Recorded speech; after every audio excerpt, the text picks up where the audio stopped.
एका दिवसात मी किती ब्लाऊज शिवते आणि एका ब्लाऊजची किती शिलाई घेते चला ते तुम्हाला पुढं सांगते। सकाळी सकाळी पडलेला प्रश्न कोणता ड्रेस घालू, हा घालू की हा घालू। म्हणलं उद्या गुरुवार आहे तर नवीन ड्रेस उद्याच घालावं। पटकन तयार झाले आणि स्वयंपाकघरात आले। सकाळी सकाळी आपल्या दिवसाची सुरुवात चहापासूनच होणार आहे। पटकन चहा केला। त्यानंतर आज दक्षूला शाळेत जायला उशीर झाला, उठलाच उशिरा, त्यामुळे त्याने आज शाळेला सुट्टीच मारली। म्हणलं झोपलेलाच आहे तर जरा वेळ झोपूच द्यावं। 2-3 दिवसापासून म्हणत होता आई नाश्त्याला पोहे बनव पोहे बनव, त्या गोष्टीला आज मुहूर्त लागला आणि त्याला पोहे बनवून खाऊ घातले।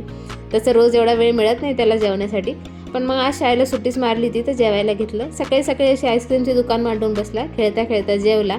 त्यानंतर त्याची सगळी मित्रमंडळी गच्चीवरती खेळत होती, त्याचा सहभाग घेणं तर कंपल्सरीच आहे।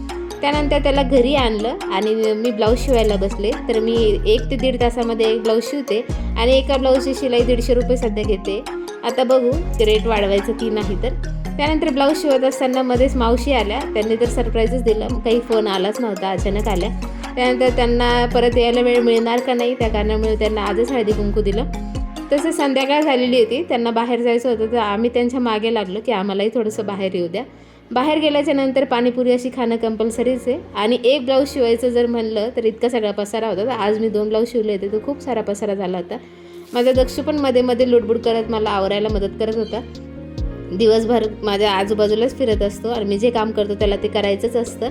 मध्ये मध्ये लुडबुड केली, घरातले पटपट कामं आवरले, संध्याकाळची दिवाबत्ती केली, स्वयंपाक केला। आज कढी भात आणि बटाट्याची भजी केली होती। 2-3 दिवसापासून मोबाईलमध्ये बघून म्हणत होता आई बटाट्याची भजी कर भजी कर।